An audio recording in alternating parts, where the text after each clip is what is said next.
코인 스프. 김남국 코인 추적은 블록체인 경제의 순기능이었나? 더불어민주당 김남국 의원이 소유한 가상자산 규모의 국민적 관심이 뜨겁습니다. 김남국 의원은 5월 9일 자신의 페이스북에 올린 대국민 사과문에서 모든 거래는 실명 인증된 계좌를 통해 제 지갑으로만 투명하게 거래했고 미공개 정보를 이용했거나 상속 증여받았다는 건 역시 터무니없는 허위 사실이라고 주장했는데 이 사과문이 오히려 논란을 키웠습니다. 김남국 의원의 코인, 사고 팔고 남은 건 대체 얼마일까요? 이번 사태의 시작은 5월 5일 조선일보 보도입니다. 15억 원이라고 재산 신고한 김남국 의원이 알고 보니 2022년 초에 위믹스라는 코인 80만여 개를 보유하고 있었다는 내용입니다. 물론 국회의원의 가상자산은 신고하지 않아도 불법이 아닙니다만 이 돈이 상상 이상으로 많은 액수여서 문제가 됐습니다. 당시 시세로 따져보니 최대 60억 원대였습니다.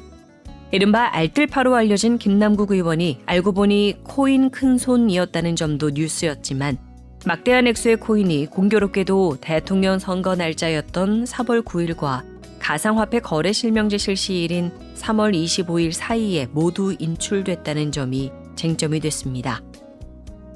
처음에 김남국 의원은 다음과 같은 해명을 내놨습니다. 첫째, 실물 현금으로 인출한 건 ATM에서 440만 원 뽑아 쓴 게 다다. 즉 대선 자금 아니다. 둘째, 코인은 2021년 1, 2월에 갖고 있던 LG 디스플레이 주식을 매도한 대금으로 샀다. 셋째, 현재 기준 보유한 가상화폐 가치는 9억 1천여만 원 수준이다. 김남국 의원은 해명을 입증할 자료로 자신의 증권과 예금, 가상자산 계좌이체 내역을 캡처해 공개했는데 이게 부메랑으로 돌아왔습니다.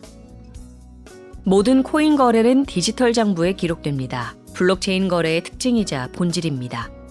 이 디지털 장부는 누구나 볼 수 있기 때문에 조작이나 은닉이 쉽지 않습니다.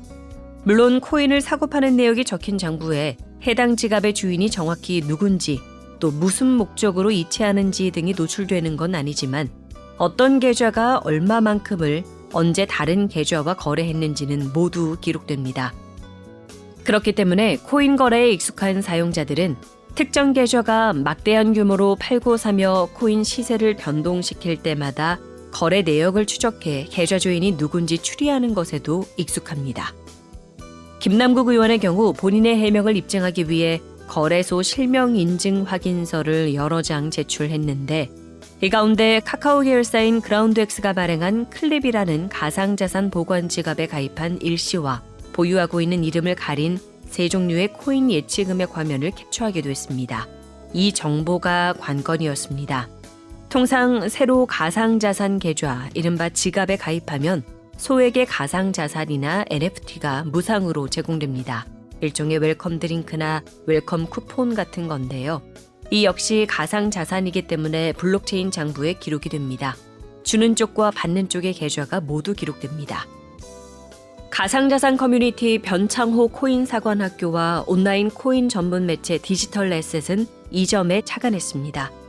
김남국 의원의 계좌 개설 시점인 1월 20일에 이런 웰컴 자산 거래가 발생한 내역을 추출해보니 1,310개의 계좌가 발견됐는데 여기서 김남국 의원이 함께 제시한 이름을 가린 세 종의 코인 자산에서 1원의 오차도 없이 일치하는 금액을 보유한 계좌를 딱 하나 특정했다고 합니다. 김남국 의원 본인이 제공한 힌트가 아니었으면 특정이 쉽지 않았을 역추적의 결과입니다.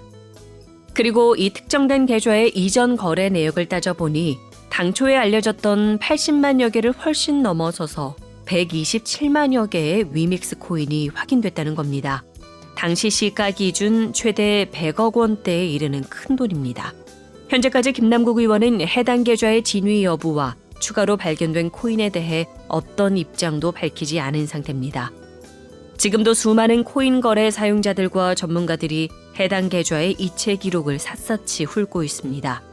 이들은 블록체인의 순기능을 활용한 공익적 목적에서 조사를 하고 있다고 밝히고 있는데 법원의 영장 없이도 어떤 권력기관의 허락 없이도 결정적인 단서 하나로 투명하게 거의 모든 거래 내역을 모두가 탐색할 수 있는 게 블록체인 경제라는 점이 여실히 드러나고 있습니다.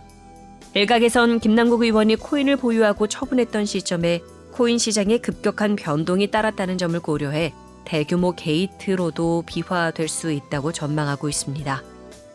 민주당 내부의 진상조사 결과 그리고 세 번째 검찰의 압수수색 영장 청구 또는 민간의 코인 추적단 등을 통해 사건의 진상이 어떻게 밝혀질지 주목됩니다. 여기까지 SBS 정혜경 기자의 스브스 프리미엄 취재 파일, 저는 아나운서 최혜림이었습니다.